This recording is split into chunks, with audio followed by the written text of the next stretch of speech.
김태현의 정치쇼.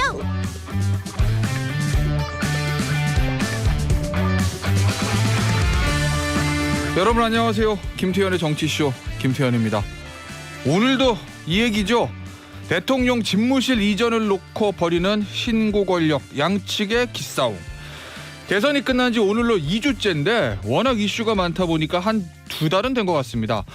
그런 가운데 문재인 대통령과 윤석열 당선인 간 회동은커녕 양측은 여론전에 장기전으로 돌입하는 모양새입니다. 경향신문 문재인 군 통수권자 책무, 윤석열 우회 않겠다, 용산 갈등 증폭, 동아일보 권력이양 D-48 집무실 매듭 못 푸는 문재인과 윤석열. 신고 권력 갈등에 출구는 없는 건지, 지는 게 이기는 거다 뭐 이런 어른들 말씀처럼 통 크게 양보하고 유연성을 발휘하면 큰일이 나는 건지 잠시 후 여의도 타짜들에게 물어보도록 하겠고요. 3월 23일 수요일 김태현의 정치쇼 첫 곡입니다. 첫 곡이 나가고 광고가 나가는 동안 어마어마한 일들이 벌어지고 있습니다. 드디어 우리 청취자분들께서 정 PD의 오프닝송 선곡의 의미를 마구마구 해석하시는 시대가 돌아왔어요. 청취자들의 자가 발전이 그거에 달하고 있다. 오늘 첫 곡이 이문세 씨의 노래 깊은 밤을 날아서, 이거 뭐 대한민국 국민 대부분 아는 노래인데 요 노래가 어떤 의미냐, 요거에 대해서 남상혜님께서는 딱이네, 선곡은 역시 최고야, 전광호님 크크크 애들 장난 같아, 가사가 귀에 확 들어오네 하셔서 제가 무슨 말이지 하고 가사를 봤어요. 그랬더니 요 첫 가사가 요거잖아요. 우리들 만나고 헤어지는 모든 일들이 어쩌면 어린애들 놀이 같아. 이래서 문재인 대통령하고 윤석열 당선인이 만나고 헤어지고 뭐 못 만나고 뭐 충돌하고 요게 애들 장난 같다 뭐 요런 의미로 전광호님은 해석하셨는데 남상희님도 아마 그런 의미신 것 같아요. 0841님 이 신박한 해석입니다. 가사 중에 궁전은 국방부인가요? 청와대인가요? 탁월한 선곡이네요. 이 가사 중에 궁전으로 갈 수도 있어. 이런 부분도 있어요. 저는 사실 이걸 어떻게 생각했냐면 깊은 밤을 날아서니까 5월 10일 자정에 한 사람은 날아서 양산으로 가고 한 사람은 날아서 용산으로 가고 이 얘기인가? 뭐 이렇게 생각도 해봤는데 제가 제일 마음에 드는 해석은 9193님. 이분은 커피 쿠폰을 마구마구 부르는 문자다 진짜. 테디가 별밤지기 이문세처럼 장수하라는 의미로 이문세 노래 선곡한 거죠. 내일부터 매일 틉니다. 이문세 노래.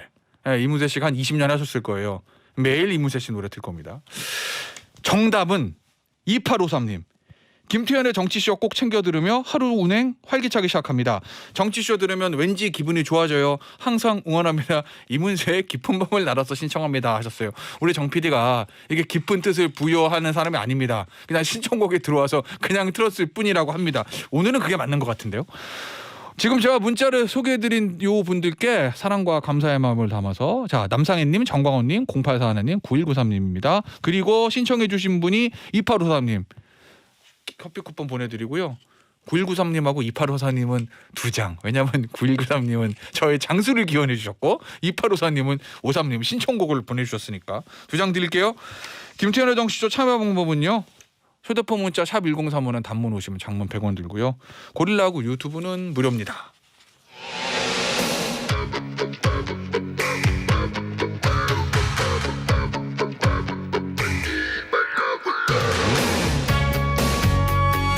지금 가장 중요한 소식들만 간추렸습니다. 뉴스 온 더 블록. 문재인 대통령은 군 통수권자의 책무를 마지막 사명으로 여기겠다며 국정에 작은 공백도 있을 수 없다고 말했습니다. 윤석열 당선인은 안보와 민생을 강조하면서 대통령 발언에 맞불을 놨습니다. 그러면서 북한이 그제 방사포를 쏜 것은 남북 군사 합의를 위반한 것이라고 규정했습니다.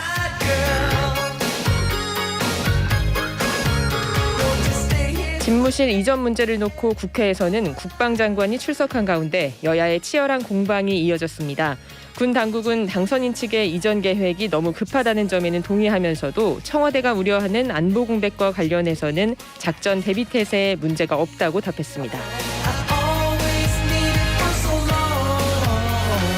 지난해 특별 사면으로 풀려나 입원 치료를 받아오던 박근혜 전 대통령이 내일 퇴원합니다. 퇴원 후 병원과 사저에서 인사말을 남길 것으로 알려졌는데 어떤 메시지일지 주목됩니다. 수요일 뉴스 언더 블락은 이분과 함께합니다. 파이낸셜 뉴스 정치부의 전민경 기자 나오셨어요. 안녕하세요. 네, 안녕하세요. 자, 역시 뭐 첫 번째 소식은 당분간 요 얘기였죠. 청와대 이전 문제예요. 네. 문재인 대통령이 어제 국무회의에서 뭐라고 얘기를 한 것 같고 윤석열 당선인 측도 거기에 대한 반응이 나왔어요. 네, 또 한 번 경고 메시지를 냈다고도 볼 수 있겠는데요. 문재인 대통령이 어제 국무회의를 주재를 직접 했어요. 여기서 국가안보에는 빈틈이 없어야 한다. 국가 원수이자 군 통수권자로서 책무를 마지막 사명으로 여기겠다. 안보라는 말을 5번 말하면서 강조를 했는데요. 아무래도 청와대가 이 안보 공백을 이유로 들면서 윤석열 당선인의 청와대 이전 문제를 반대하는 메시지를 냈었는데 이에 대한 연장선상으로 풀이가 됐습니다. 여기에 대해서 윤석열 당선인 측은 정면 돌파를 선택하는 모양이에요. 김은혜 윤석열 당선인 대변인이 약속을 이행하겠다. 일하고 싶다. 일할 수 있게 도와달라. 이런 말을 아침 브리핑에서 했습니다. 이게 민생에 집중하게 해달라는 취지라고 설명은 했는데요. 사실상은 청와대 집무실 이전을 수용하는 압박하는 그런 걸로 해석이 많이 나왔습니다. 알겠습니다. 청와대가 이제 안보를 명분으로 반대를 했는데 네. 청와대 속내는 뭔지 그리고 윤석열 당선인 측에 역시 일하고 싶다라는 이 호소 여기에 속내는 뭔지는 잠시 후 여의도 타짜 시간에 타짜들한테 물어보도록 하겠고 근데 이제 이 다툼이 국회로도 이어졌어요. 맞아요. 뭐 국회는 더 하겠죠. 뭐 청와대하고 당선인도 좀 충돌인데 뭐 국회에서 여야는 더 충돌하지 않겠어요? 네. 어제 난리도 안 했다면서요. 네, 바뀐 여야죠. 이제는 바뀐 그러네요. 여야가 공식적으로는 아직은 민주당이 이제 여당인데 네. 국민의힘이 야당인데 2달 있으면 또 바뀌니까. 예. 맞아요. 이제 민주당이 이제 주도를 해서 국방위원회 열어서 좀 최대한 저지를 해보려고 노력을 하는 중이에요. 그래서 어제는 국회 국방위원회가 열렸고 치열한 공방이 이어졌습니다. 최대의 쟁점은 안보 공백을 초래하냐 마냐 이 여부인데요. 네. 민주당 같은 경우는 윤석열 당선인이 군사 작전을 하듯이 밀어붙인 계획이 안보 공백을 초래한다. 또 위기 컨트롤 타워, 국가 컨트롤 타워를 이전하는 건데 또 여기에다가 국방부와 합참까지 조정해야 하니까 국정 공백과 안보 공백이 있을 수밖에 없다는 그런 입장입니다. 국민의힘 같은 경우는 민주당이 이렇게 우려를 부풀려서 정치 공세를 한다고 맞받았어요. 유사시 대응하기 위한 시스템은 공백 없이 작동이 된다 이런 입장이고요. 현 정부가 협조만 잘하면 잘 추진될 일인데 왜 발목을 잡냐 이렇게 꼬집었습니다. 또 비용 문제를 두고도 인수위는 496억 원이 든다고 발표를 했거든요. 근데 민주당 은 말도 안 되는 꼼수 추산이다 이렇게 비판하고 있습니다. 민주당은 용산으로 지금 급하게 가는 것 자체가 안보 공백에 대한 얘기고 네. 국민의힘은 현 정부가 협조만 잘하면 되는데 협조 안 하니까 그렇지 뭐 이런 얘기인 것 같아요. 네. 자 그런데 이 와중에 북한이 방사포 쐈잖아요. 네. 이게 이제 9.19 합의 위반이냐 아니냐를 가지고 당선인 측하고 국방부 사이에 조금 이견이 있는 것 같아요. 맞아요. 신구 권력의 이견 충돌이 여러 가지 방향으로 지금 나오고 있어요. 더구나 또 이제 안보 요게 이제 또 쟁점을 떠올랐으니까 더 하겠네요. 9.19 맞습니다. 저 위반 여부. 네, 윤석열 당선인이 먼저 이런 이야기를 꺼낸 건데요. 어제 처음으로 인수위 간사단 회의를 주재를 했어요. 이 회의에서 지난 20일에 북한이 서해로 발사한 방사포 얘기를 꺼냈습니다. 방사포는 9.19 합의 위반 아니냐, 명확한 위반 맞죠? 이러면서 이런 안보 상황에 대해서 빈틈없이 잘 챙겨달라 이런 당부 메시지를 냈는데요. 이에 대해서 이제 국회 국방위에 출석해 있던 서욱 국방부 장관이 약간 실시간으로 반박을 하게 된 겁니다. 서욱 장관은요. 9.19 합의에서 해상 적대 행위 중지 구역으로 설정돼 있던 그 지역을 벗어나서 이제 북한이 발사를 한 거다. 그래서 합의 위반은 아니다. 이런 입장을 냈습니다. 이에 대해서 또 윤석열 측이 재반박을 했습니다. 김은혜 대변인이요. 발사 장소와 낙하 지점이 명확하지도 않은데 합의 위반이 아니라고 단정하는 것은 북한 감싸기다. 반박을 하면서 어쨌든 9.19 합의 정신에 명확히 위배된다. 이런 주장을 또다시 냈습니다. 합의 정신에 위배된다. 알겠습니다.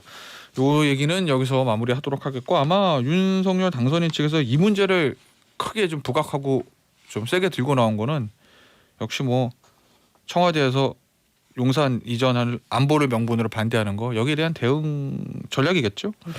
정치권 소식 좀 더 볼게요. 윤석열 당선인이 2차 추경을 공식화한 겁니다. 그럼 빠르면 4월, 늦어도 새 정부 출범하고는 소상공인을 집중적으로 지원하겠다. 뭐 이런 얘기 같은데요. 네, 맞아요. 어제 첫 간사단 회의를 주재한 만큼 여기서 많은 이런 보도거리가 나왔는데 네. 새 정부의 가장 시급한 현안으로 꼽히고 있는 게 코로나19로 피해 입은 국민 어떻게 돕느냐 이거잖아요. 중요하죠. 네, 그래서 윤 당선인이 코로나로 인한 자영업자 소상공인의 빈곤 탈출 방안을 저희가 신속하게 수립을 해야 될 것 같다. 2차 추경을 신속하게 추진하라. 또 특히나 빨리 추진하라고 해서 또 새 정부 출범 전에라도 추경 처리를 지시를 했습니다. 우선 지방선거를 앞둔 시점이고 민주당도 빠른 추경을 요구하고 있어서 큰 걸림돌이 없어 보이고요. 이르면 다음 달 4월에 국회를 통과할 가능성이 큽니다. 이게 어차피 국민의힘하고 민주당은 다 합의를 할 건데 네. 문제는 홍남기 경제부총리가 오케이를 해줘야 되는데 이제까지는 반대했잖아요. 맞아요. 근데 지금 당선인의 어떤 그런 요청이 있어서 나머지 임기 2달 동안 홍남기 경제부총리가 요거를 예전처럼 반대할지 아니면은 아니 뭐 정권도 바뀌는데 그냥 하겠습니다 이럴지 그것도 좀 지켜봐야 되겠네요. 그러니까 윤석열 당선인 측은 홍 부총리가 반대하면 정부 바뀌어가지고 본인이 임명한 경제부총리 통해서 하겠다 뭐 이런 취지인 것 같습니다. 인수위 업무 보고가 계속되고 있는데 주요 부처는 이번 주 완료된다는 거죠? 어제 국방부에 썼고. 네, 맞아요. 어제 첫 부서가 이슈의 중심에 놓인 국방부로 이렇게 스타트를 끊었습니다. 공교롭게도 국방부가 첫날이에요. 네. 오전 9시 반부터 저녁 대여섯 시까지 이어졌어요. 정말 하루 종일 보고를 받은 거죠. 여기서 어떤 내용들이 나왔냐면 먼저 인수위가 북한 도발 위협에 대한 그런 대비 태세를 집중 점검을 했는데 미국의 항공모함과 전략폭격기 이런 미국 전략 자산 전개를 위한 한미 2+2 확장 억제 전략 협의체를 활성화하겠다. 이런 내용이 포함된 걸로 이제 브리핑이 나왔습니다. 그리고 윤석열 당선인이 약속했던 병사 월급 200만 원 이게 굉장히 그런 관심을 많이 끌었었잖아요. 이 공약에 대해서도 좀 도입 시기 같은 게 논의가 됐는데 결론을 내지는 못했대요. 그래도 이제 뭐 재원 조달 방안 마련 또 간부 급여 체계를 전체 조정하는 방안 이런 것들도 언급이 됐다고 알려졌습니다. 알겠습니다. 이게 왜냐하면 병사 월급이 200만 원 올라가면 그 위에 장교들 월급도 다 같이 올라가야 되는 거여가지고 네. 그래서 아마 그런 얘기들이 나오는 것 같고 이거 아마 이 얘기는 대선 과정에서도 좀 이슈가 됐었죠. 그런데 이 와중에 박근혜 전 대통령이 내일 퇴원한다는 건데 퇴원해서 그냥 저 대구 달성 쪽에 마련한 사저로 그냥 갈지 네. 아니면 특히 윤석열 당선인이 약간 뭔가 메시지를 낼지 요거에 정치권이 좀 주목을 하고 있는 것 같아요. 그렇죠. 박근혜 전 대통령이 지난해 말에 사면이 돼서 입원 치료를 받아오고 있었죠. 이 건강이 이제 특별 사면 소식을 전할 때는 병원에서 접할 만큼 건강이 많이 안 좋았었는데 최근 들어서 호전이 된 것으로 알려졌습니다. 내일 아침 퇴원을 하면 지난해 11월에 삼성 서울병원에 입원한 지 123일 만이고요. 퇴원을 하게 되면 곧바로 차량을 이용해서 대구에 마련한 사저에 입주를 하는데 이제 사저에 도착한 뒤에 대국민 메시지를 낼 걸로 이제 보입니다. 이때 이제 자신에 대한 검찰 수사를 이끈 윤석열 당선인 또 새 정부에 대한 이야기가 나올지가 가장 주목이 됩니다. 그렇죠. 되게 일반적으로는 그냥 메시지를 하고 말지 아니면 정치적인 의도가 담긴 게 나올지 아마 내일 모든 언론이 박근혜 전 대통령 입에 좀 관심을 가질 것 같다는 생각이 들면서 정치권 소식은 마무리하고 경제 뉴스 좀 볼게요. 네. 홍남기 부총리가 한마디 했네요. 네. 부동산 보유세 전년 수준으로 유지한다는 건가요? 맞습니다. 오늘 8시에 이제 공개를 한 건데요. 오늘 일단 공동주택 공시 가격이 공개가 되는 날이에요. 이게 1년 전에 19%가 올랐었어요. 네. 근데 이제 지난해 같은 경우도 집값이 계속 치솟았기 때문에 올해 상황도 크게 다르지 않고 많이 급등할 걸로 전망이 된 상태였어요. 그래서 이에 대한 좀 대응 방안을 정부가 내놓은 겁니다. 1세대 1주택자의 부동산 보유세 부담을 1년 전과 유사한 수준으로 유지를 하기로 했습니다. 일단 홍남기 부총리가 이제 오늘 정부 서울청사에서 관계장관 회의를 열고 발표를 했는데 한시적으로 1세대 1주택자의 보유세의 전반적인 부담을 전년과 유사하게 유지하겠다. 그리고 건강보험료 혜택에도 영향이 없도록 그런 방향에 대해서 대안을 논의할 예정이라고 밝혔습니다. 알겠습니다. 사회 뉴스 좀 보겠습니다. 해병대원이 우리나라 해병대원이 지금 휴가 중에 우크라이나 돕겠다고 출국했다는 거잖아요. 그렇죠. 국제의용군에 참가하겠다 이러면서 일단은 이제 한국에서 폴란드로 무단 출국을 했고요. 그리고 폴란드에서 우크라이나로 입국을 시도하던 중에 우크라이나 측 검문소에서 입국이 거부됐습니다. 그래요? 네. 그래서 우크라이나 현지 군이 이제 이분의 이 A 씨의 신병을 확보해서 곧 한국 측에 인계하겠다까지 알려진 게 이제 어제 밤 상황이었거든요. 네. 근데 이 복무 중인 군인이 휴가 중에 해외여행을 가는 거는 군무 이탈에 해당이 됩니다. 현역이니까. 네, 이 A 씨는 최근에 지인들한테 민간인들이 죽어가는데 가만히 보고 있을 수만 없다 이렇게 말한 걸로 전해지고요. 근데 또 하나 주목할 사실은 이 A 씨가 어제 한 언론 매체와 통화를 했는데 군에서 괴롭힘을 당했다. 또 부조리를 겪었다고 말하기도 했어요. 그래서 아무래도 입국을 하게 되면 조사에 착수할 걸로 보입니다. 그 우크라이나에 참전하겠다고 한 사람들 중에서 이근시 있잖아요. 네. UDT 출신의 저 유명한 유튜버. 맞아요. 이 사람 지금 어떻게 됐어요? 아직 현지에 있는 걸로 알려져 있고요. 당시에 국민 9명이 이제 우크라이나에 무단 입국을 했는데 네. 2명만 이제 귀국을 해서 경찰 조사를 앞두고 있는 상태입니다. 알겠습니다. 오늘 마지막 소식이 될 것 같은데 여의도 벚꽃. 네. 야 이게 3년 만이라면서요. 하긴 작년 재작년에는 차 통제했던 것 같네요. 제가 보니까. 맞아요. 기억에. 그래서 완전히 지나다가 이제 곁눈질로만 볼 수 있었던 벚꽃이었는데 매일 가시잖아요. 맞아요.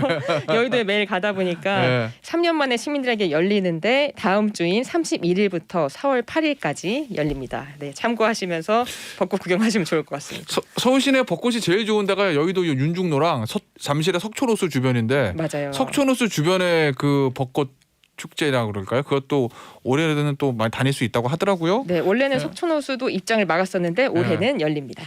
알겠습니다. 뭐 저 벚꽃 하시더라도 마스크는 꼭 쓰셔야 되죠. 그래야지 건강을 챙길 수가 있을 것 같아요. 오늘 여기서 뉴스 언더블락 마무리하겠습니다. 지금까지 파이낸셜 뉴스 정치부의 전민경 기자였어요. 감사합니다. 네, 고맙습니다. 김태현의 정치쇼 수요일 2부와 3부 여의도 타짜 시간입니다. 여의도 최고의 타짜들이 정치 비평과 컨설팅을 해주는 김태현의 정치쇼 최고의 시그니처 코너 탑 오브 탑 원탑 여의도 타짜 3번 모셨어요. 윤태건 더모아 정치분석실장, 장성철 대구가톨릭대 특임교수, 김상일 민주당 선대위 전 선대위 언론특보 모셨습니다. 안녕하세요. 안녕하세요. 전을 어디다 붙일까 이제 고민하다가 선대위가 없어졌기 때문에 전 선대위 언론특보로 그냥 평론가로 하세요. 네. 정치 평론가. 그렇게 해드릴까요? 네, 뭐, 정치평론가로 해주세요. 알겠습니다. 네. 우리 저 예상하셨겠지만 이번 주 안에 다음 주까지도 이 얘기할 다음 주 타짜도 욕할 것 같은데 첫 번째 주제는 역시 용산 대전이죠. 드래곤 마운틴 워. 막 갖다 붙인다. 우리 정치적 셀럽들은 이 드래곤 마운틴 워에 대해서 어떻게 생각하고 있는지 참 준비된 것부터 좀 드래곤 들어보고. 힐 워 아니에요, 근데? 아 그렇습니까? 아 제가 잉글리시가 부족해. 드래곤 힐 워랍니다. DH네 DH BH가 아니라 그것도 그러네. 준비된 것부터 듣고 올게요. 반갑습니다. 조선노동당 정비석 김종훈입니다. 개니끼니 남조선 대통령 집무실을 용산으로 옮긴다는 겁니까? 그 안 옮긴다는 겁니까? 북조선에서 아주 중요한 정보 아니겠습니까? 내내 귀를 종긋 세우고 있습니다. 야, 니들 때문에 맨날 안보 하는 거잖아. 그거 좀 가만히 있지 이 양반들아. 택시 운전하는 송가호입니다. 이게 그 택시하는 저한테도 굉장히 중요한 정보다 이 말씀이야. 청와대가 개방되면 관광객 태우러 효자동으로 가야 되나? 그거 알아요? 효자동엔 기가 막힌 이발소도 있다 이 말씀이야. 네, 기생충 박 사장입니다. CEO는 결단력이 중요하죠. 한번 마음먹으면 밀어붙이는 정신도 필요하죠. 청와대 이전하는 게 윤석열 당선인 공약이었으니까 국민과의 약속을 지키려고 하는데 뭐 지지해줘도 좋지 않을까요? 참바다 유해진입니다. 아유 근데 지금 청와대에 계신 문재인 대통령 말씀 들어보면 또 다 맞는 얘기 같거든 이게. 군 통수권자로서 마지막 사명으로 여기겠습니다. 안보에 조그마한 불안 요인도 있어서는 안 됩니다. 허님은 몰라요. 허님은 서로 조금씩 양보하면 안 돼요. 대통령 선거 끝나자마자 왜 또 이렇게 싸워요? 안 돼. 승자 없는 치킨 게임. 이거 안 돼요. 타짜 선생님들 이거 어떻게 해야 돼요? 드래곤 힐워. 역시 미국에서 공부하신 분은 달라. 드래곤 마운틴의 드래곤 힐. 야 좋은데. 드래곤 힐 하겠습니다. 드래곤 힐워 DH. 요거에 대한 지금 떠나는 권력과 오는 권력 간의 갈등이 있는데 일단 우리 김상일 평론가 얘기부터 좀 들어봐야 될 것 같은데 청와대에서요 기류가 확 바뀐 거잖아요. 오전에는 뭐 박수현 수석이 뭐 당선인의 의지를 뭐 알고 있으니까 협조 뭐 이렇게 얘기하다가 오후 들어서 확 바뀐 거잖아요. 네. 실제 이유가 뭐예요? 아니 왜냐면 제가 네. 이거 왜 자꾸 네. 궁금하냐면 안보를 말씀하셨는데 뭐 네. 안보 중요하죠. 근데 네. 안보 얘기는 예를 들어서 일요일 날 윤석열 당선인이 용산 가겠습니다. 국방부 함창 방 빼세요 이러면 그때부터도 제기될 수 있는 문제잖아요. 그렇긴 근데- 하지만 이게 처음에 이슈가 제기됐을 때는 이해관계자들이나 전문가들의 이야기를 많이 청취할 수가 없었던 상황이었죠. 그렇지만 계속 그런 의견들이 이제 들어온단 말이에요. 우려나 뭐 전문적인 어떤 이제 뭐 비용의 문제든 여러 가지 문제가 이제 막 그 제기가 된단 말이에요.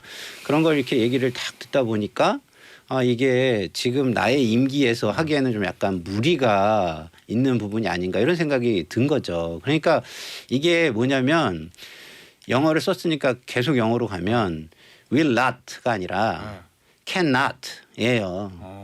네. 여기서 해야 되는 거야. 못 알아들으면 안 돼. 그러니까 안 해주려고 하는 게 아니라 무리가 좀 있다. 우리가 하기가 좀 어렵다 이런 거죠. 아 근데 왜냐면 제가 왜 자꾸 그런 말씀드리냐면 처음부터 그랬으면 모르겠는데 오전에는 뭐 괜찮아요 그러다가 NSC 끝나고 나서 안 돼요 이러니까. 그러니까 아까 얘기했잖아요. 그 안보 문제를 이해관계자나 아침에 전문가들이 이야기를 이제 많이 하니까 그런 것들을 좀 더 깊게 들여다보게 된 거죠. 그 무능력한 정부를 계속 임기 말 때까지 계속 하는 거예요.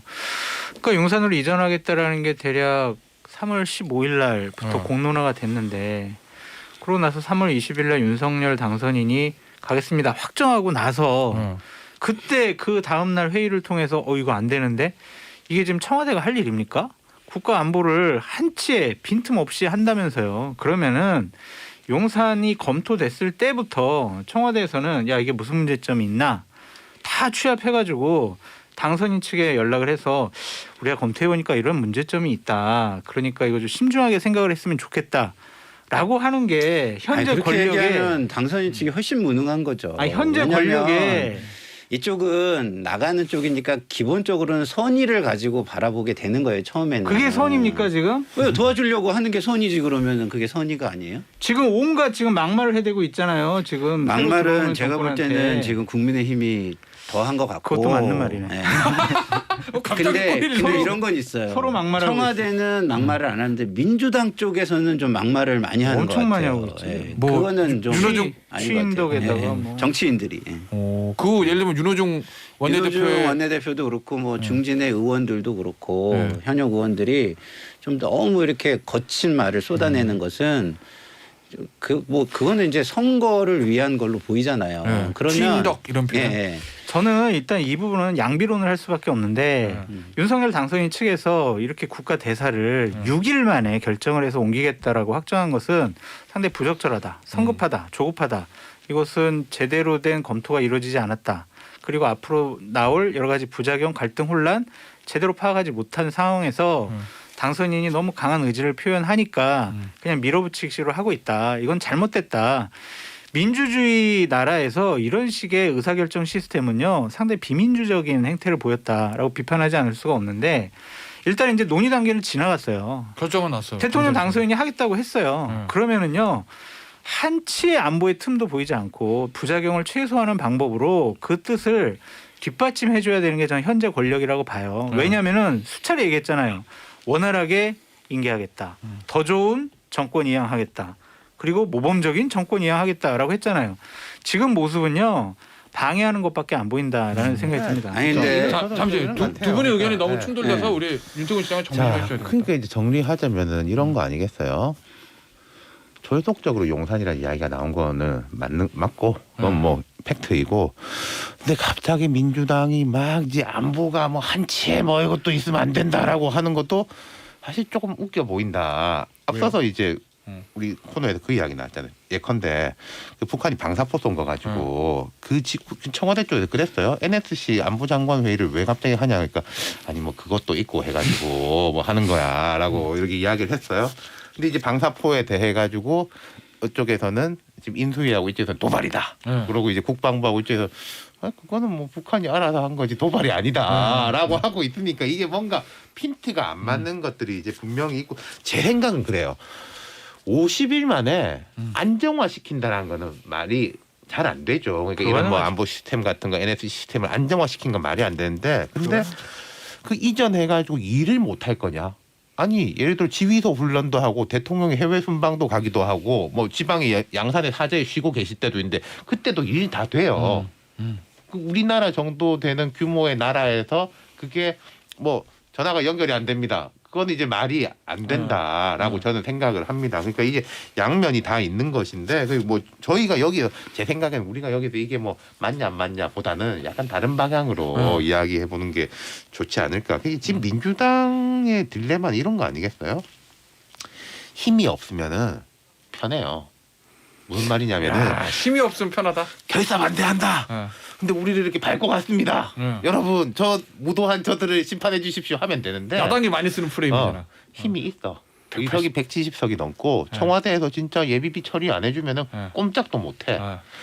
비판하는 거하고 실제로 막는 거하고는 매우 다릅니다. 그러면 그렇구나. 민주당이 이렇게 하다가 이거 진짜 막을 거냐?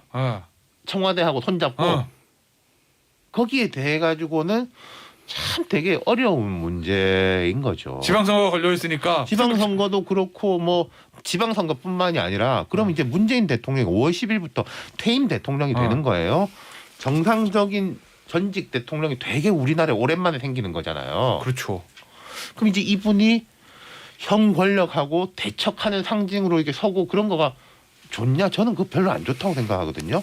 그런 부분까지에 대한 고민이 필요할 거라는 거죠. 근데 그렇게 결심한 것으로 보여지는데 이미 이제 그건 아니죠. 이거 그러니까 되게 중요한 지적인 것 같은데. 저는 반대냐 우리 막는 윤 거냐. 실장의 분석이 되게 맞지만 주체를 조금 분리할 필요는 있겠다 이런 생각이 들어요. 왜냐하면 지금 청와대가 있고 민주당이 있는데 청와대는 지금 그렇게 해가지고 지방선거의 중심에 서겠다 이런 생각은 저는 그러니까 전혀 아닌 것 없는데 같고. 근데 밀려가지고 갈 수 있다는 거예요. 그렇죠. 그렇긴 그런 하지만 식으로 된다면은. 근데 이제 그 밀려서 가는 상황이 지금 민주당에 너무 이렇게 거친 이야기. 아까 제가 얘기했잖아요. 이게 그 윤 실장의 말이 정확한 게요. 이게 톤과 수위 조절을 잘못하면 중도층은 돌아서요. 지금은 여론을 등에 업은 거예요. 여론조사 58.1% 반대하잖아요.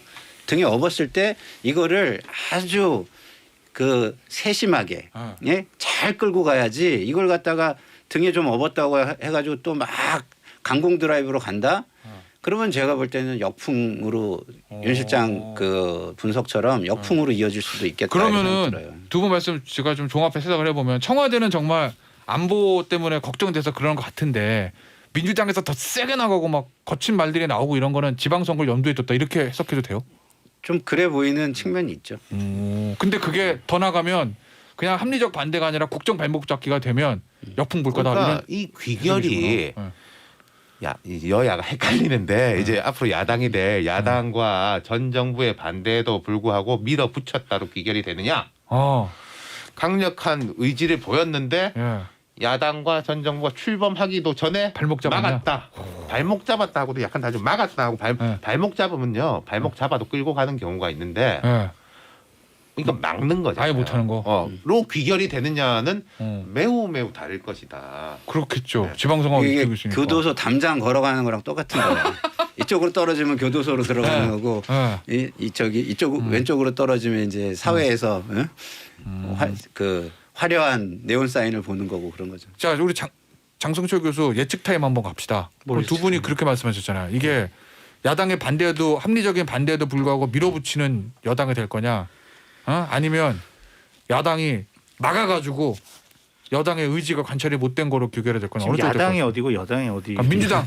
민주당이 야당이에요? 그러니까 뭐 민주당과 국민의힘으로 할게요 그러면.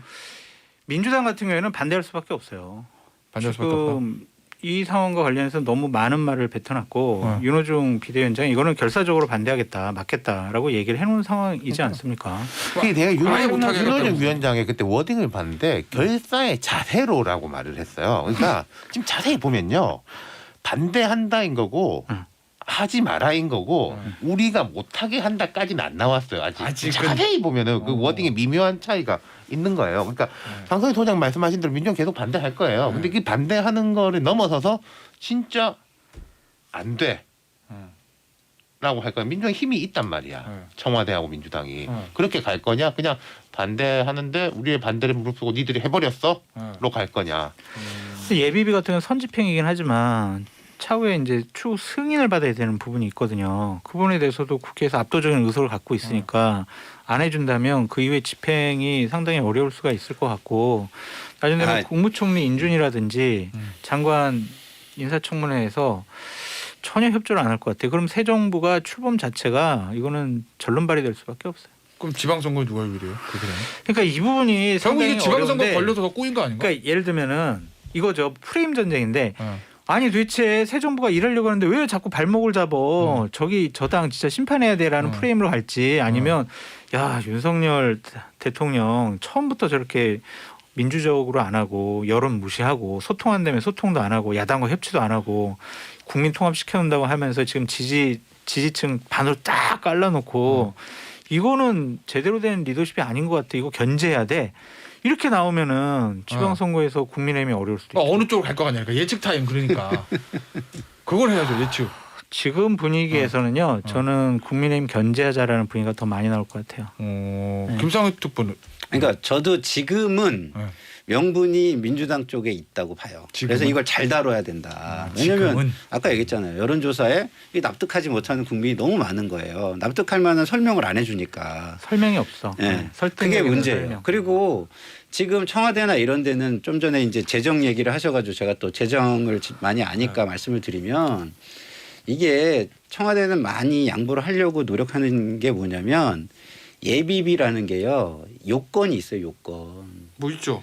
예비비 요건은 재난이나 이런 게 발생해서 예측이 불가능한 게 터졌을 때만 하는 거예요. 근데 이런 사무실 이전 같은 경우는 계획을 세워서 국민의 세금을 쓰고 국회에서 그 세금을 쓰겠다는 걸 예산안으로 통과시켜서 하는 게 재정의 민주주의거든요. 그러니까 그런 절차가 다 생략된 상황에서도 도와주려고 한 거기 때문에 사실은 선의가 있었던 거예요. 지금 이런 예비비는 사실은 원래는 쓰면 안 되는 거거든요. 근데 특수한 상황이니까 청와대가 도와줘서 쓸 수 있게 해주려고 한 건데 배려 좀 해주세요. 그러니까 지금. 배려를 네? 하려고 하는 거예요. 근데 그거 외의 돈들이 연쇄적으로 드는 게 있잖아요. 합참의 이전이나 이런 것들 있잖아요.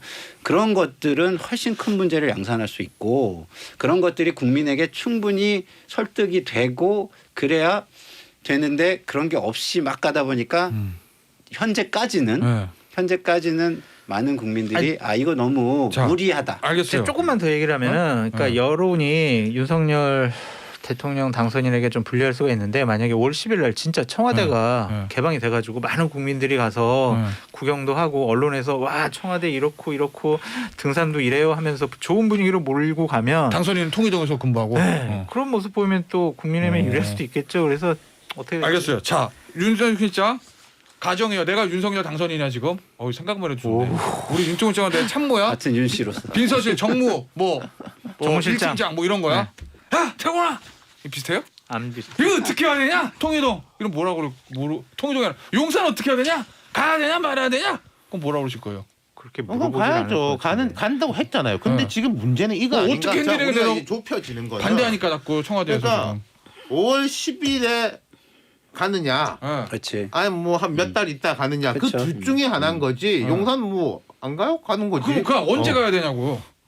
그러니까 5월 10일 가기 위해서 노력하는 거죠. 청와대가 계속 반대하면 돈도 그럼 못 가는 거죠. 못 가는 거예요. 그러니까 예를 들어서 저는 오히려 청와대를. 제가 만약에 진짜 윤석열 그 당선인하고 가까이 일한다면은 여기는 약간 쉬운 게 있어요. 무슨 이 쉽다라는 말이 뭐냐면은 가는 게 목표예요. 그럼 가정 관리하고 이제 여기에 대한 여론 관리를 잘하는 게 숙제예요. 그걸 어떻게 해야 되냐고 그러니까. 아니 근데 그 들어봐봐. 근데 민주당은 난 당선인인데 좀 들어봐봐. 근데 민주당은 예를 들어서 이거를 진짜 막아야 되냐 말아야 되냐가 고민인 거예요. 그러니까 그 목표점을 어디로 찾아야 되는가 민주당은 고민이고 여기는 목표점은 있어. 목표점을 어떻게 스무스하게 가느냐에 대한 거죠. 그러니까 뭐 이런 거 할 수 있겠죠. 저 같으면은 저도 뭐 국민들한테 갑작스러운 면이 있는 것에 대해서는 이제 사과 말씀드린다. 하지만은 이 청와대에 대한 그 물리적인 공간에 대한 부분 그리고 청와대 시스템에 대한 부분 이런 건 사실 지금까지 이야기가 다 나왔던 거고 공감대가 형성돼 있는 거거든요. 그걸 이제 내밀어야죠. 그러니까 이게 중요한 거는 여론은 이게 국민을 위한 것인가 여기에서부터 시작을 하는 자세가 있어야 돼요. 예를 들어서 청와대를 국민에게 돌려준다. 국민을 위한 거잖아요. 그거에 대한 효용이 얼마나 크느냐. 이게 더 크다면 이게 우리가 BC 분석이라고 하는데 그 효용과 비용이 예? 그게 얼마나 차이가 나냐 이런 거를 국민에게 보여주면 지금 당선인 측에 유리할 수도 있고. 그러니까 이게 지금 보면은 당선인 측은 이제부터 쓸 수 있는 카드들이 많을 거예요. 무슨 말이냐면은 이게 유리하다가 아니라 지금 조금 거칠게 나왔기 때문에 예컨대 PC 분석 말씀하셨지만 지금 뭐 돈이 얼마나 이렇게 이야기하잖아요. 청와대 개방 효과에 대한 뭐 산소 돌아오는 거, 시민들의 관광, 국가 브랜드 효과, 뭐 한국 관광공사에서 따져보니까 1조 5천억입니다.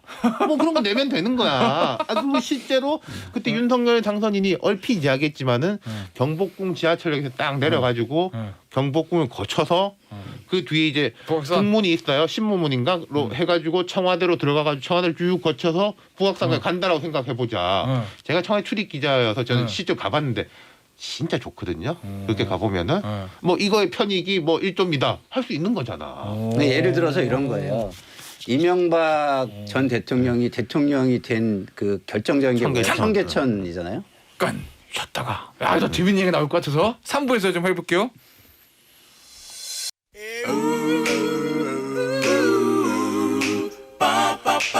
쇼는 계속되어야 한다.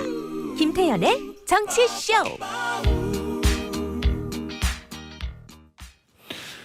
앞서 우리 김상현 특보가 MB의 청계천하고 좀 비교해서 그러니까요. 정리를 하자면 이게 가장 중요한 게 국민을 보고 이야기를 하는 게 가장 중요하다는 거예요.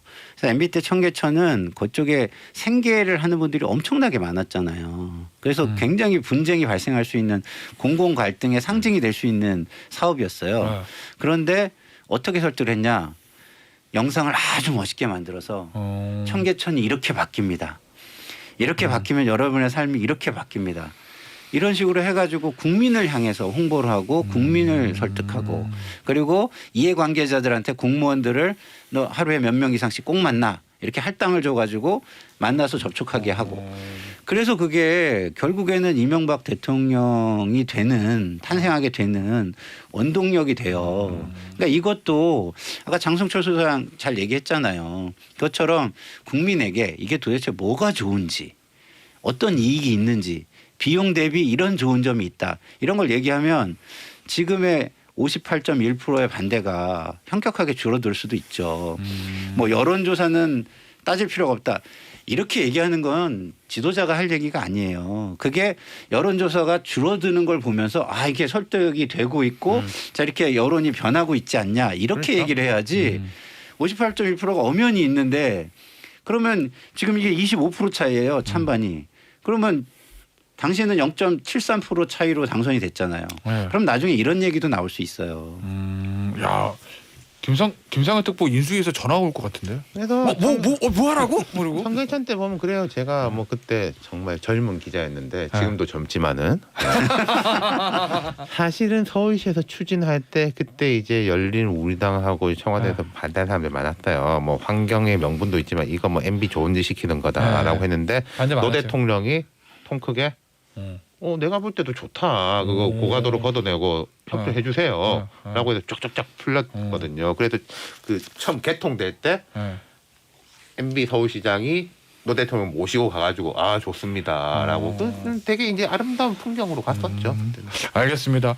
이 얘기는 여기서 좀 마무리하고요. 왜냐하면 다음 주 또 할 것 같거든 느낌에. 문자가 많이 들어오는데 뭐 첫날부터 그랬는데 문자 수는 반대 문자가 좀 더 많이 오긴 와요. 저희 프로에도 뭐 앞서 김상현 특보 말씀했던 그 여론조사가 고절도까지 반영되는 거 아닌지 싶긴 한데 우리 세 번 돌아가시면서 문자 하나씩 소개 좀 해주시죠. 정치자들 의견. 1732님. 답답해서 운전하다 차 세우고 남겨봅니다. 저도 이사 한번 하려면 몇 개월을 준비하고 답사해보고 하는데 그렇게 해도 곰팡이도 피고 윗집 아랫집 문제도 발생하고 온갖 문제가 생기잖아요. 너무 서두르는 건 아닌지 저도 청와대 가보고 싶습니다만 그게 당장 급한 것도 아니고 좀 더 신중했으면 합니다. 네, 제가 또 읽을까요? 5920님. 역대 많은 대통령과 현재 대통령도 시도하셨던 거면은 집무실 이전의 의미는 문재인 대통령도 공감하실 것 같은데 문제를 최소화하고 앞으로의 국정을 위해 현 정부에서 협조해주면 안 될까요? 예, 황진호님. 국민이 청와대 반납 요청한 것도 아닌데 윤 당선인 혼자서만 저러는 거죠? 진짜 궁금하네요. 이렇게 문자를 보내주셨습니다. 앞으로 제가 보니까 관전 포인트 그거 같다는 생각이 드네요. 아까 김상현 특보랑 우리 윤태근 실장이 얘기했듯이 양당이 요 여론을 어떻게 핸들링을 해갈지. 그래서 여론이 지금 반대 의견이 좀 더 많은데 그렇죠. 이거 어떻게 변화해갈지 그거가 결국 관건이겠네요. 지방선거까지. 알겠습니다. 요 얘기 여기서 마무리하고 역시 뭐 똑같이 윤석열 당선에 관련된 얘기인데 인수위 얘기 좀 해볼게요. 네. 인수위 취재했었죠 이전에 윤태근 실장. 그리고 장성철 교수 인수위 갔다 오셨죠. 네. 네. 우리 김상현 특보는 올해는 안 갔다면서요? 센 분인데요. 강하십니다. 와, 나 안 가요? 막 인수위도 한 거고. 이게 인수위가요. 보니까 지금 뭐 통이동에도 있고, 네. 저 금융연수원 저기 저 삼청동에도 있고, 그다음에 인수위원 있고 뭐. 전문위원 있고 실무위원 있고 뭐 난리도 아니던데 어제 보니까 언론에 뭐 명단도 공개됐는데 그거 해가지고 장제원 실장이 왜 명단에 공개됐냐 뭐라 그러고 지금 뭐 명단에 들어갔네 만에 난리도 아니던데 뭐 하는데요 인수위가? 인수위는요 이거예요. 당선자의 공약 있잖아요. 그거를 정부에 줘요. 그래서 정부에 각 부처에다가 당선자 공약을 시연할 수 있도록 빨리 만들어 와. 그렇게 하면은 정부에 있는 공무원들이 다 만들어 와요. 자 이거는요 올해 안에 할 수 있습니다. 이거는 한 2년 계획 세워야 될 것 같습니다. 이렇게 해가지고 당선자 공약을 시연할 수 있도록 계획을 잡아오는 곳 그것이 바로 인수위라고 말씀드릴 수 있고요. 통이동은 대통령 당선인하고 비서실, 뭐 정무팀 그리고 뭐 김한길 위원장, 김병준 위원장 이런 분들이 있고 인수위원회에 있는 사람들. 그러니까 예를 들면 안철수 인수위원장하고 인수위원들은 그 금융연수원, 청동, 네, 거기서 근무를 해요. 근데 인수위는 이렇게 있어요. 인수위원장 있고요, 인수위원 있고, 실무위원 있고, 전문위원 있고, 자문위원 있어요. 그래서 인수위 실무위원은 정치권, 캠프에 있던 분들이 주로 가고, 전문위원은 공무원들이 많이 와요. 그래서 그 사람들이 주로 일을 많이 하고, 전문위원하고 실무위원 못 들어간 사람들은 자문위원으로 빼줘요. 그래서 자문위원들은 출근을 안 하고 명함용. 그래서 보통 인수위원하고 실무위원하고 전문위원하고 해서 한 200명 내외로 하고요. 자문위원은 명함용이라서 한 300명 정도 줘요. 그래서 한 총 한 500명 정도. 네, 이제 진짜 세서 자문위원 하는 사람들도 있지. 왜?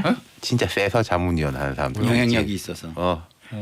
굳이 내가 저렇게 행동에 제약을 받을 필요가 없다. 뭐 이런 사람들도. 전문위원, 실무위원은 그거니까. 그렇죠. 상근이니까. 그리고 지금 보면은 예를 들어서 장제원 당선인 비서실장이잖아요. 엄밀히만 법적 인수위 member가 아니에요. 당선인 비서실은 인수위 아니에요. 근데 인수위보다 사실 더 세지. 네, 그런 것들이 이제 묘한 것들이 있는 거예요. 공식 명칭이 그게 없어도. 근데 왜들 그렇게 인수 자문위원, 전문위원, 실무위원 이런 거 들어가 난리예요. 나 좋은 그러니까 자리 가는 거예요? 실무위원을 하게 되면은 청와대 갈 수 있는 가장 큰 지름길이다. 장성철 교수가 실무위원이었어요. 전 실무위원이죠. 네. 그 다음에 전문위원을 하면요, 그 부처에서 완전 승진 케이스. 와, 이 권력과 아주 그냥 유대관계가 그러니까 좋구나. 아주 쉽게 생각하시면요. 인수위원이 이제 22명인가 24명인가 장관급. 전문위원은 청와대 비서관 1급 공무원으로 치면 그 급.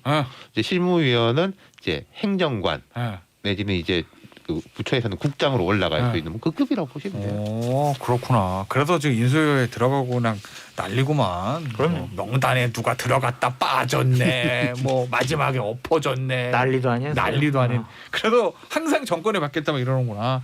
알겠어요. 자, 인수위 얘기 좀 더 해볼게요. 요거 우리 김상현 특보가 요거 이런 문제를 지적하셨던데 인수위 이슈가 실종됐다. 그러니까 인수위 이슈가 아까 얘기했잖아요. 장성철 교수가 언제까지는 뭘 할 수 있고 언제까지는 뭘 할 거다. 이런 걸 국민들한테 이렇게 그림으로 보여주는 거예요. 그리고 뭐 국정과제를 뭐 100개를 선정했는데 뭐 10대 공약은 뭐고 20대 국정과제는 뭐고 뭐 30대 국정과제는 뭐고 100대는 뭐다. 그리고 요 중에서 요런 국정과제는 뭐 6개월 내에 이렇게 뭐 이루어질 것이고 뭐 1년 내에는 이렇게 하고 중장기적에는 뭐 이런 것들을 할 것이다. 이런 얘기를 하고 그거에 관련된 이해관계자들이 그게 좋네 안 좋네 뭐 이런 식으로 이게 인수위의 이슈거든요. 네. 앞으로 이 국가가 어디로 갈 것인가라는 이슈를 가지고 막 논란이 되고 기사가 되고 이래야 되는데 그게 전부 다 사라져 버렸어요. 근데 이제 이건 있는 것 같아요. 그럼 말씀 맞는데 자 대선이 3월 9일이었지 않습니까? 11일이고 인수위가 공식 출범한 지 며칠 안 됐어요. 그러니까 원래 타임테이블로는 아직까지는 그게 뭐 누가 들어갔다만 안 들어갔다 요 뉴스가 나오고 차차차차 김상희 특보가 말씀하신 그런 뉴스가 나온 타임테이블 맞아서 전 지금 인수위가 문제가 있다고 생각하진 않는데 문제는 이 용산 건이 너무 많이 먹고 나가니까 인수위는 뭐 하는 게 뭐가 있어라는 느낌을 주는 거죠. 그러네요. 그런 느낌을. 그래도 인수위가 하는 또 하나 중요한 건 뭐냐면 총리감, 장관감 이런 사람들을 찾는 작업이에요. 그것도 엄청 큰 이슈죠. 그리고 또 이제 인수위원 중에서도 짧은 기간이지만 한 달 반이지만은 평가가 사실 생기잖아요. 주위 사람들 볼 때 아 저 사람은 역시 일 잘하더라. 라는 사람은 뭐 장관 이렇게 가는 거고 저 사람은 이름값이 있는데 보니까 영 아니더라라고 하면은 그런 분은 집에 이제 인수위원회 끝으로 집에 가는 거죠. 이런 질문을 하시는 분이 계세요. 이용배님. 인수위원 나라에서 월급 줘요? 안 줍니다. 근데 이제 진짜? 인수위원은 대체로 보면요. 교수, 국회의원 그런 것 같아 지금 다. 이런 분들이니까 그분들 자기 원래 월급 받잖아요. 아 그렇구나. 활동비를 주고요. 하루 일당 계산해서 줍니다. 일당 많이 그래서 안 줘. 하루 일당이 그때 8만 원이었나? 그랬던 것 같아요. 10년 전에. 네, 12년. 12년 전에. 그러니까 그런 거는 이제 인건비라기보단 뭐 회의비, 자문료, 밥값, 교통비 이런 느낌. 뭐 이런 식으로 이제 주는 거죠. 돈을 주지 않고 2달 동안 일을 많이 시키고 부려 먹어도 다들 들어가려고 하는 자리다. 이렇게 정리하면 되겠네. 그렇죠. 돈 내고 들어가죠. 돈 내고 들어간다. 자 알겠습니다. 들어갈 수 있다면. 기부 인수위. 우리 방송에도 제가 알기로 호시탐탐하게 돈을 안 받고라도 들어오겠다라는 분들이 있는 걸로 알지만 누구야? 크게 웃으시는 분 아니에요? 저는 절대 안 됩니다. 저는 돈 받고. 저기 그 안철수 위원장이요. 윤태곤 실장 보시기에는 어때요? 지금 현재 본인의 역할, 인수위원장 역할이나 이런 거 잘하는 것 같아요? 이런 느낌 있지 않습니까? 안철수 위원장에 대해서 원래 좋아했던 분들도 원래 조금 부정적으로 생각했던 분들도 얼굴 표정이 되게 편해진 것 같다. 아 지금? 네, 그리고 이제 참 그 일에 붙어 있는 것 같다. 안 위원장이 막 정치적인 센발을 하면은 뭔가 어색해 보이는데 지금 예컨대 뭐 경제 이야기하고 코로나 이야기하고 오미크론 이야기하고 뭐 인수위는 주말이 없다고 생각 밤새 각오해야 된다라고 하면 딱 그게 맞는 옷을 입은 느낌. 그래서 저는 지금 괜찮은 것 같아요. 그러니까 아까 김상일 특보 말씀하신 것처럼 주목도가 낮은 점이 있는데 지금 그 당선인하고 그 주위에서는 용산권으로 해가 어쨌든 갈등 지수가 높아진 상황이잖아요. 근데 안 위원장이 차분하게 살림을 챙기는 그런 모습. 그러니까 그래도 그 중심을 잡아주고 안정감이 있는 거죠. 예컨대 지금 무슨 어떤 교수 출신 인수위원장이라든지 당에서 인수위원장이 와가지고 그 인수위원장도 같이 막 용산 이러고 있으면은 되게 안 좋을 거예요. 그러니까 윤석열 당선인하고 안철수 지금 위원장은 확실하게 보완제 느낌이 역할 있는 거죠. 네. 그러니까 윤석열 당선인이 용산 당선인 제1호 프로젝트를 챙기면 세적인 실무는 안철수 위원장이 챙기는 아니 그런 그 거고. 용산 실무 말고 나머지. 그러니까 용산을 윤 당선인이 챙기면 그렇죠. 안철수 위원장은 정책과제. 그러니까 이런 식으로 되면은 자 대통령 총리로 가도 나쁘지 않겠는데 앞으로 뭐 그런 느낌도 줄 수 있는 근데 거죠. 저는 좀 다른 생각을 갖고 있는 게 뭐냐면 지금 용산 이전 문제가 당선인에게 너무 큰 부담감을 주고 있고 그 공격을 온몸을 다 받고 있거든요. 이런 것들을 인수위원장이 좀 걸러줬어야 되는 게 아닌가. 오히려? 인수위원장이 지금 안 보이잖아요. 가장 지금 중요한 문제가 용산 이전인데 이 부분과 관련해서는 인수위원장이 어떤 언급도 안 하고 어떠한 갈등을 하겠다라는 역할도 안 보여요. 두 분이 완전히 반대 시각이시네. 이게 맞냐는 좀 생각이 저는 들어요. 완전 생각이 달라요. 그럼 뭐 안철수까지 여기 붙어가지고 뭐 청와대가 문제다 뭐 그게 과연 좋을 것인가? 저는 전혀 생각이 다릅니다. 저는 윤 실장 쪽에 약간 조금 더 기울어 있는데 왜냐면 아까 쉬는 시간에 둘이 뭐 커넥션 맺더니 말이야. 내 편 안 들어주고 폭로한다. 이미 제가 볼 때는 그 대통령께서 지휘봉을 들고 나와서 브리핑을 하셨잖아요.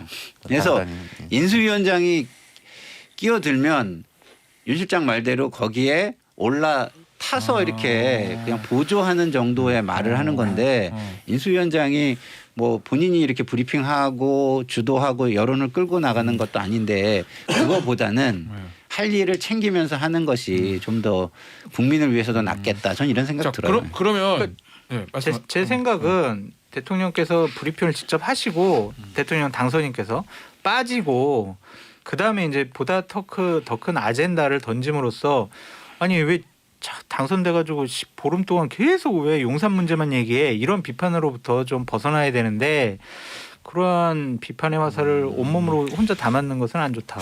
자, 그럼 앞서 윤태곤 실장 얘기하는 것대로 하면 역할 분담 잘 된다는 건데 대통령 총리 말씀하셨잖아요.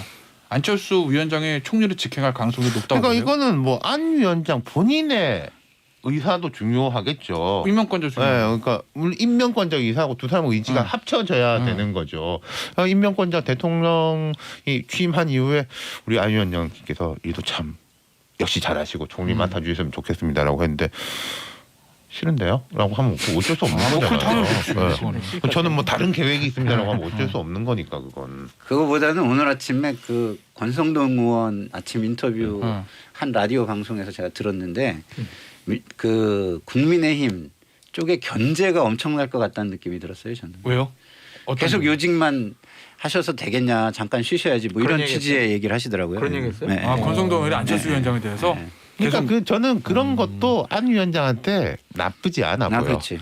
그러니까 그도 정치적인 견제가 들어오는데 저는 일하는 사람입니다. 뭐 이런 이제 포지션을 만드는 거죠. 근데 지금 위험한 기로에 있다고 전 보여지는 게 뭐냐면 코로나 뭐 대책 TF 팀 위원장도 같이 맡고 있잖아요. 그리고 현 정부의 방역은 정치 방역이고 나는 과학 방역하겠어라고 강하게 지금 국민들한테 선언을 해놨어요. 과학 방역을 제대로 안 내놓으면 어떡할 거냐고요. 코로나 확진자 별로 줄지 않으면. 특별히 내놓을 게 없을 것 같아요. 그러니까 이 부분도 안철수 위원장의 능력을 판단해 볼 수 있는 그러니까 중요한 이게 이런 거잖아요. 저 지금 예를 들어서 민주당에서 아니 민생을 신경 써야지 뭐 왜 이제 인수 뭐 당선인은 뭐 이사 생각만 해 그러면서 이 말이 약간 앞뒤가 안 맞는 게 있어. 그러면서 뭐 대통령의 임기는 뭐 5월 10일까지 맞아. 그럼 5월 10일까지 민생을 신경 써야 될 사람은 자기들인데 아직은 여당인데 자기들은 완전 민생 아무 신경도 안 쓰면서 윤석열 너도 민생 신경 써. 뭐 이거는 말이 안 되잖아 그게. 그러니까 안 위원장이 예를 들어서 그런 공격을 할 수 있는 틈이 있어요. 그러니까 차라리 국민의힘 쪽에서 지금 윤태곤 실장 말을 듣고 그런 식으로 하면 되게 좋을 것 같아요. 근데 오히려 청와대를 공격을 하잖아요. 안 도와주려고 그런다. 발목 잡는다. 그건 좋은 전략 아니에요. 제가 볼 때. 왜냐하면 그거는 오히려 고집으로 지금 국민들은 받아들이고 있기 때문에 이게 더해지면 불통이다라고까지 가요. 고집 소통이란 말 들어보셨어요? 아니요. 고집 소통은 없잖아요. 고집 불통이지. 그렇지. 자, 그럼 예측 타임. 장성철 교수, 안철수 위원장의 다음 행보는 뭐? 국무총리 가시죠. 국무총리? 네. 저도 그렇게 생각합니다. 윤태곤 실장은요? 저는 뭐 잘 모르겠어요. 그러니까 우리가 지금 보는 게 그러니까 안철수가 이러할 거다 저러할 거다 별개로 불은 다 지펴놓고 그 그림 아니 여보세요. 이 그림이 나쁘지 않다. 그리고 뭐 속으로 뭐 이상한 뭐 싫은 사람도 있겠지만은 크게 반대할 명분도 없다. 이거는 우리가 이야기할 수 있어요. 근데 자기 마음이 어떨지는 그건 모르지. 주식 어떻게 주식 그럼 안내 주식 그런 때문에 부분까지도 있는 거겠죠. 근데 이제 그게 돈의 문제라기보다 안 위원장이 그 안랩에 대한 정말 애착 그리고 이제 그 창립자니까 있을 수밖에 없죠. 지분이 워낙 높아가지고 이게 이제 막 분산됐을 경우에 회사가 흔들릴까 봐 그런 걱정하는 건 인지상정인데 근데 안 위원장도 이번이 아니더라도 어쨌든 이걸 풀어야 되지 않나. 앞으로 다음 대선 도전하고 하려면은 풀 때가 되긴 했죠. 전 여기서 잠깐. 네. 안철수 위원장이 정말 정치인으로 거듭나고 발전하려면요. 그 경제적인 그 부분에서 벗어나야 돼요. 그러니까. 오히려 그거를 걱정하고 지고 가면서 뭐 양손의 떡도 아니고 뭐 권력과 명예와 재산과 뭐 부와 이런 걸 다 갖겠다.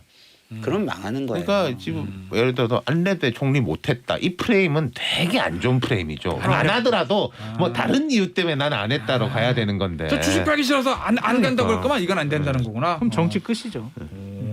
그럼 저 장청철 교수 주식 정리해야 된다는.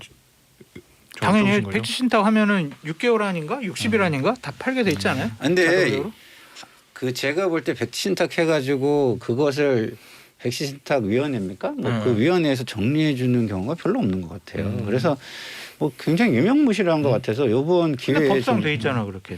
근데 장하성 실장 같은 경우 하나도 정리 안 됐잖아요. 그렇구나.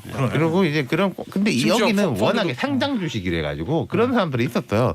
비상장 주식 자기 개인 회사 성격의 건데 냈는데 아무도 안 사는데. 배 아파. 주식 얘기하지 마. 배 아파. 알겠습니다. 오늘 여의도 타짜 여기서 마무리할게요. 지금까지 장성철, 김상일, 윤태권 세 분 모시고 얘기 나눴습니다. 감사합니다. 감사합니다.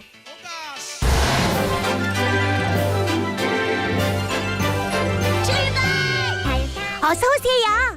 이번 정류장은 개구쟁이 김태연의 정치쇼입니다. 채널 고정.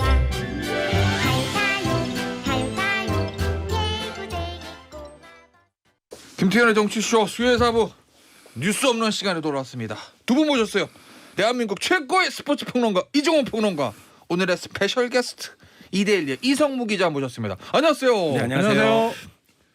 너무 이렇게 밍숭맹숭하다는 생각 안 드세요? 한 줄로 끝나니까? 네, 많이 들어요. 하지만 뭐 이제 아니 다음 주부터는 다시 원래대로 돌아갈 거예요. 긴 게 얄리얄리해서 꼭 붙여야 되겠어. 인수위까지 붙이라고? 인수위도 있구나. 지금 인수위에서 무슨 위원장을 하고 계시는 요거를 다음 주에는 하도록 하겠습니다. 근데 이성무 기자는 이제는 정말 우리 제3의 멤버 아니에요? 그렇죠. 감사합니다. 네. 아니 제3의 멤버가 아니라 그냥 제2의 멤버가 될 수도 있어요. 예. 자, K모 씨 지금 듣고 계신가요? 잘하셔야 됩니다. 우리 지난주에도 지난주가 아니구나. 월요일날 저희가 뉴스 언더블락 시간에도 잠시 요거 소개를 해드렸었는데 우상혁 선수.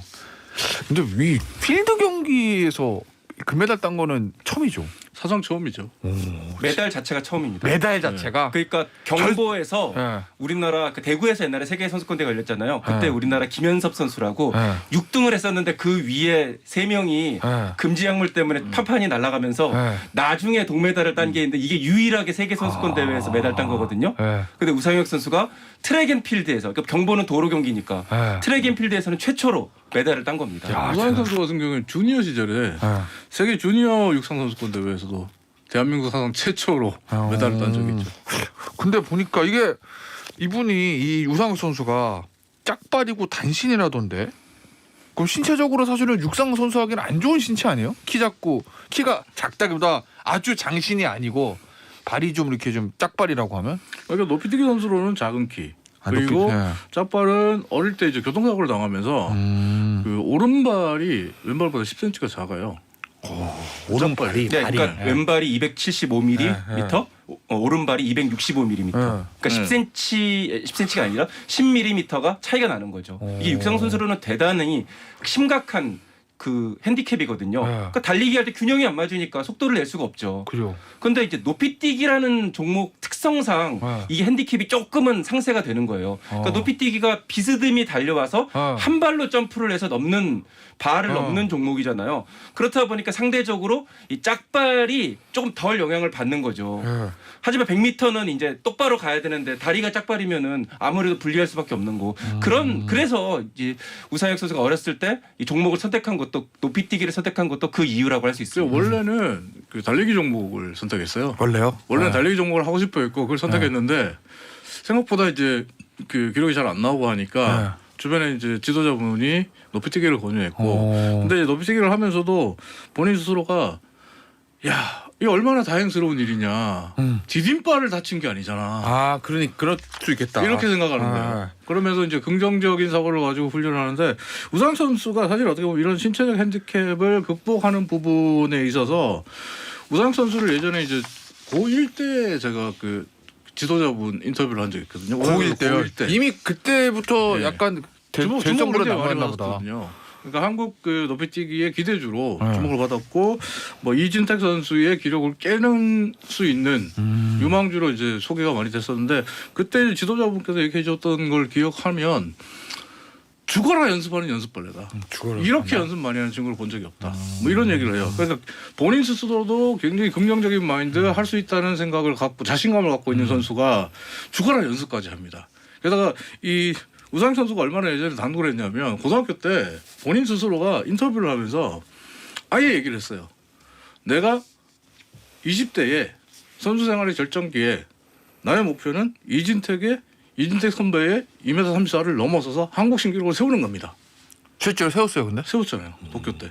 도쿄올림픽에서? 네. 아, 그때 35였나 그때? 네. 네. 그 몇 등이었죠? 6등 결승 올라갔죠. 4등이었어요. 4등. 네, 그래서 이제 빛나는 4등 이렇게 불렀고 그 이후에 올해 2월에 그걸 또 1cm를 또 넘었어요. 그래서 지금 2m 36cm가 한국 기록입니다. 도쿄에서 4등 했을 때 위에 3명 중에서 약 드신 분 없대요?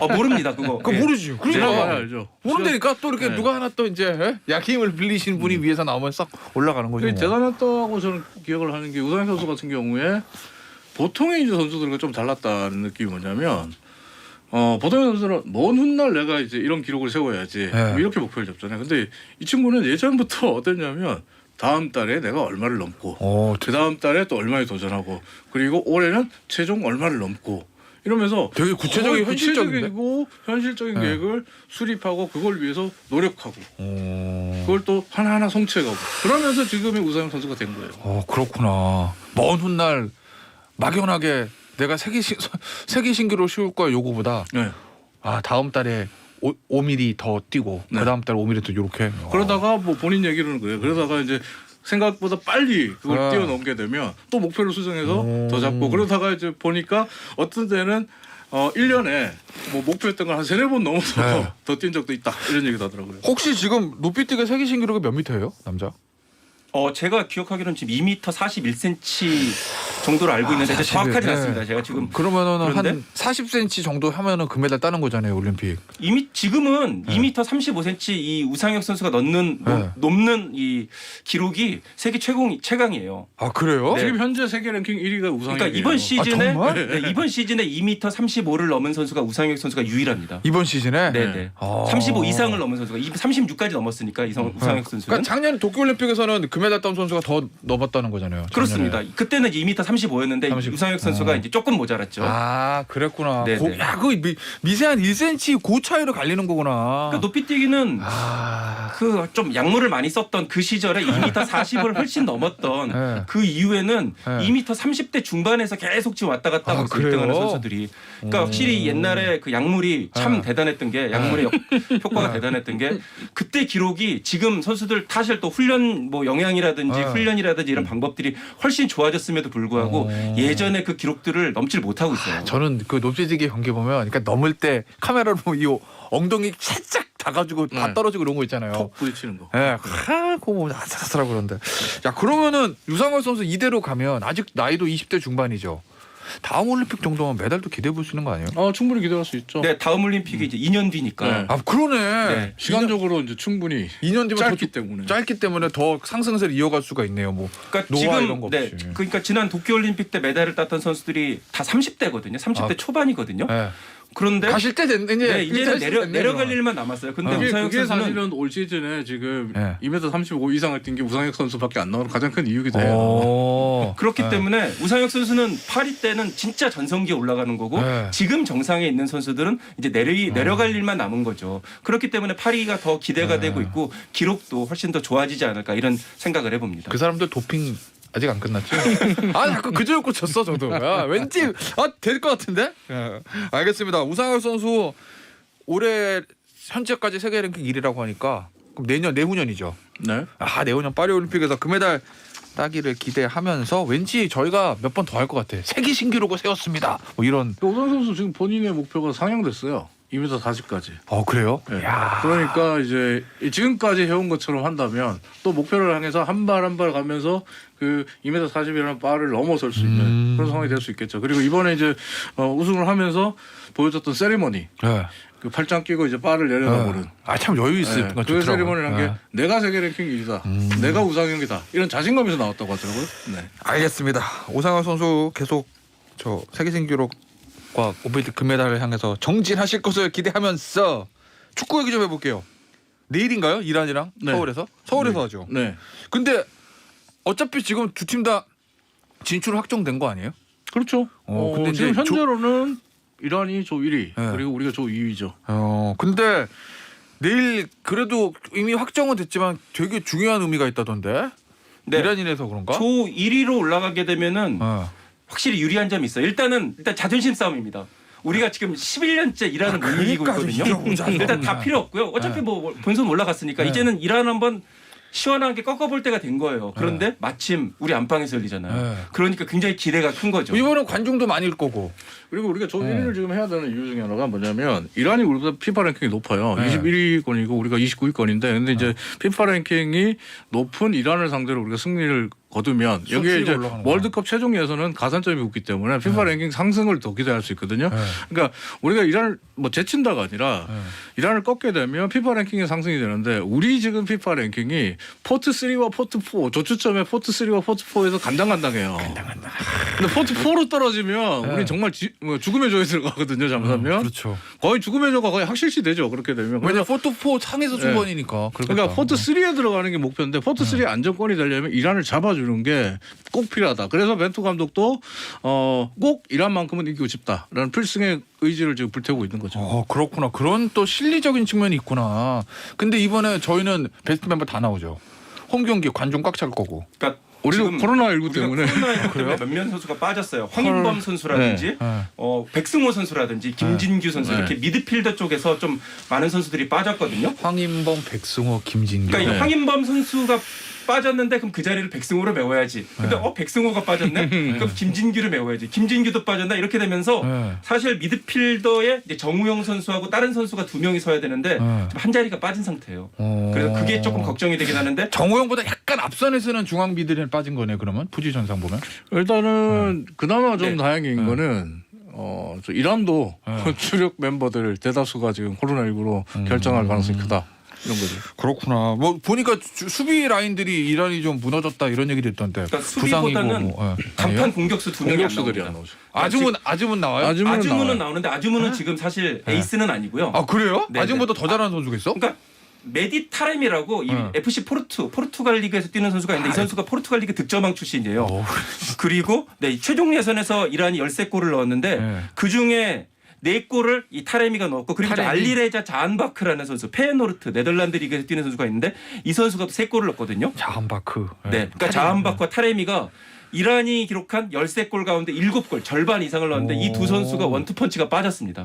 아 그래요? 안 나온 거죠 그러니까? 네, 그렇기 때문에 우리로서는 승리할 수 있는 11년 만에 이란을 꺾을 수 있는 아주 절호의 기회인 거죠. 이란도 보면은 세계적인 레벨의 선수들 계속 나오는 것 같아요. 그렇죠. 이란 같은 경우는 이란 국내 사정이 굉장히 안 좋잖아요. 국내 사정이 안 좋다 보니까 국내 리그에서 선수들이 뛰기보다는 유럽으로 눈을 돌리는 경우가 많고 또 거기서 이제 이란은 우리 김태현 변호사가 늘 얘기하는 피지컬, 하드웨어. 피지컬 좋아요. 이게 이제 어떻게 보면 유럽에 근접해 있단 말이에요. 아시아권이 아니라 사실 유럽에 근접해 있기 때문에 또 유럽에서 잘 훈련하고 성장한 선수들은 유럽에서도 최상위 리그는 아니지만 어쨌든 유럽에서 좋은 활약들을 계속적으로 꾸준히 이어가고 있죠. 타리미란 선수가 안 나와서 다행인 게 이름이 좋잖아요. 느낌이 안 좋아요. 예전에 그 카리미한테 당한 게 많아가지고 그렇죠. 엄청 당했잖아요. 카리미한테. 그래서 타리미 카리미 느낌 안 좋은데 안 나오니 다행이네. 예. 내일 한 7시 반에 한다니까 저희 한번 꼭 축구 경기. 네, 아마 6만 명 이상이 지금 서울 월드컵 경기장으로 몰릴 것으로 보이거든요. 아니, 축구 팬들 입장에서는 이게 얼마 만에 그럼요. 빅 경기야 그냥. 코로나19 제한도 없고 그렇기 때문에 근데 이제 그 시간에 제가 예전에 브라질이나 이렇게 A 매치 있을 때 한 6만 명 이상 모일 때 보면은 거기가 마비됩니다. 그러니까 맞아요. 그 시간에는 좀 이동을 자제하시는 게 좋습니다. 내일 상암동에 저녁에 방송 있는데 그냥 상암동 일찌감치 가 있어야 돼요. 전철이 저는 이게 못 타가지고 몇 번 기다리는 적이 있었어요. 그래요? 예. 내일 저희 태극 정사들 꼭 이란 이기고 아시아 조 1위로 올라가기를 기대하면서 야구 얘기 보겠습니다. 아, 근데 야구 얘기가 좀 좋은 얘기를 해야 되는데 이게 별로 이렇게 좋은 얘기가 아니어가지고 강정호 선수 돌아와요? 돌아오죠. 뭐 계약을 계약을 했으니까 슬그머니 계약하고 그때 뭐 무슨 뭐 기자회견도 하고 이러는 거 같더니 키움 단장이 뭐 어쨌든 그 기자들 앞에서 공개적으로 얘기했잖아. 이제는 물을 수가 없습니다. 네, 그러니까 뭐 영구 제명을 당한 게 아니기 때문에 1년 자격 정지 그리고 이제 또 사회봉사 이 그때 징계를 받았거든요. 아, 작년이었구나. 1년 자격증. 작년에 돌아오고 작년에 한번 돌아오려고 했었죠. 네. 근데 그때는 재작년. 네, 그때는 이제 여론이 너무 안 좋아가지고 강정호 선수가 스스로 포기했는데 이제는 조금 괜찮아졌다고 생각을 했는지는 몰라도 다시 복귀를 시도한 거고 그때 KBO 한국야구위원회가 잘못한 게 사실은 영구 제명을 때렸어야죠. 그게 사실 최근에 이 팬들의 어떤 눈높이에도 맞고 그런데 1년 자격정지를 내렸기 때문에 1년만 안 나오면은 그다음에 복귀하는 데 아무런 문제가 없습니다. 그럼 이럴 줄 몰랐던 거죠. 이번에 보통 키움이 이럴 줄 몰랐던 거죠. 그러니까 그래서 뒤통수를 맞았다 이런 얘기가 지금 나오고 있는 거죠. 이번에 복귀 되는 거예요, 그럼? KBO 입장에서는 키움의 승인 요청을 거부할 수가 없어요. 법리적으로 봤을 때 그렇죠. 방법이 기간 끝났으니까. 이거는 그 감정적으로 명분을 앞세워서 뭐 맞겠다 이렇게 할 수 있는 부분이 안 돼버리거든요. 어쨌든 2022년 올 시즌에는 이제 뛸 수가 없고요. 네. 그리고 징계 1년 기간이 되기 때문에 그러니까 자격 정지는 팀에서 훈련도 못하고 팀 소속으로 유니폼도 입지 못합니다. 그렇기 때문에 어쨌든 강정호 선수가 키움 유니폼을 입고 구장에서 뛰는 모습을 볼 수는 없어요. 다만 2023년에는 나올 수 있는 거죠. 그 시기적으로 봤을 때 딱 아직 개막 전이잖아요. 그러니까 내년 시즌 개막 때는 강정호를 투입하겠다. 이게 그렇구나. 키움의 생각이죠. 강정호 선수가 몇 살이에요? 지금 이제 내년 되면은 37살이 됩니다. 우리 나이로. 37이면은 내년에 제대로 할 수 있을까? 그러니까 나이도 나이지만은 지금 실전을 치른 지가 4년이 됐거든요. 그렇죠. 그런데 과연 예전만큼의 기량을 보여줄 수 있을까 이런 생각도 드는데 그것과 상관없이 이 키움 구단은 그냥 강정호에게 뭐 명예회복을 해주겠다 이제 이런 의도가 큰 것 같습니다. 근데 뭐 현장에 이제 전문가들하고 아니면 선수들 관계자들하고 얘기해 보면 그래도 강정호다. 네. 그러니까 실력적으로 37살이라는 물리적인 나이가 강정호를 막지는 못할 거다. 악마의 재능이라는 그런 얘기도 있죠. 워낙 뭐 힘이 좋고 또 뭐 재능이 좋은 선수다 보니까 이 선수가 어떻게 보면 리그에서 실전 경기를 뛰면 실전 감각은 좀 문제가 되겠지만 빠르게 올라올 거라고 생각하는 사람들이 많더라고요. 아마 키움도 그런 생각을 하겠죠. 그렇구나. 강정호 선수가 피츠버그에서 뛸 때 막 킹캉 그러면서 난리도 아니었잖아요. 네, 그때 피츠버그 거의 열풍이었고요. 그죠. 네, 우리나라에서도 강정호 선수가 아마 한국인 타자로는 가장 성공한 선수가 될 거다. 그렇게 얘기하는 전문가가 정말 많았습니다. 사실은 솔직히 뭐 박병호, 김현수 속된 말로 KBO 리그를 씹어먹던 선수들 가서 다 실패하고 온 건데 강정호 선수만 제대로 성공을 했거든요. 근데 나락으로 떨어지기 시작한 거에 뭐 때문인 거죠? 그거 좀 일단 얘기 좀 정리 좀 해주세요. 잊어버린 분들이 계셔가지고 청취자분들 중. 그러니까 2016년 12월에 서울에서 음주운전 뺑소니 사고가 일어났습니다. 강정호 선수가 이제 비시즌에 한국에 있을 때 그러면서 무리를 일으켰고 그런데 알고 봤더니 이게 첫 번째가 아니었던 거예요. 조사 과정에서 2009년과 2011년 두 차례나 더 음주운전 그래서 적발됐던 사실이 드러났던 겁니다. 그래서 사실 음주운전 하면은 뭐 사고가 나더라도 보통은 그냥 좀 이렇게 벌금형 내고 말잖아요. 그런데 이게 죄질이 너무 안 좋다. 상습적이다 판단을 해서 법원에서 징역 8개월, 집행유예 2년, 실형을 선고하게 됩니다. 이게 사실 재밌는 게 이게 아마 그때 음주 3번뿐만 아니라 운전자 바꿔치기까지 했을 거예요. 네, 그렇습니다. 본인도 아닌 거야. 나 또 걸리면 안 되는데 그러니까 동승자한테 네가 운전했다고 그래. 근데 이게 들켰는데 앞에 두 번은 벌금형이었거든요. 근데 이게 검찰에서 벌금형으로 해가지고 재판에 넘긴 거거든요. 근데 사실 벌금만 내고 말면은 미국 출국하는데 문제가 없으니까. 근데 법원에 딱 보니까 이거 뭐야? 검찰에서 뭔 일이 있었길래 이거를 벌금형 기소를 한 거야. 그래서 그냥 법원에서 정식 재판으로 돌려버려가지고 집행유예 나온 거죠. 그래서 아마 미국 비자 안 나오고 그래서 강정호 선수 그래서 항소하고 있잖아요. 항소도 했어요. 항소도. 그러니까 본인의 입장에서는 집행유예 나오면은 저기 그 미국 출국 못하니까 그렇게 한 건데 법원에서 딱 보고 안 거죠. 검찰에서 무슨 일이 있었을까? 갑자기 그 생각에 궁금해지네. 그래서 어쨌든 실제로 이 미국 대사관에서 취업 비자 발급을 거부하게 되고요. 그러면서 더 이제 공백기가 길어지게 된 거죠. 알겠습니다. 근데 뭐 마지막 질문이 될 것 같은데 그런 얘기도 있잖아요. 야, 아무리 그래도 한번 명예회복할 기회를 주는 게 맞지 않나? 말하는 그런 시각도 있던데 거기에 대해서 어떻게 생각하세요? 명예회복을 왜 야구장에서 해야 되죠?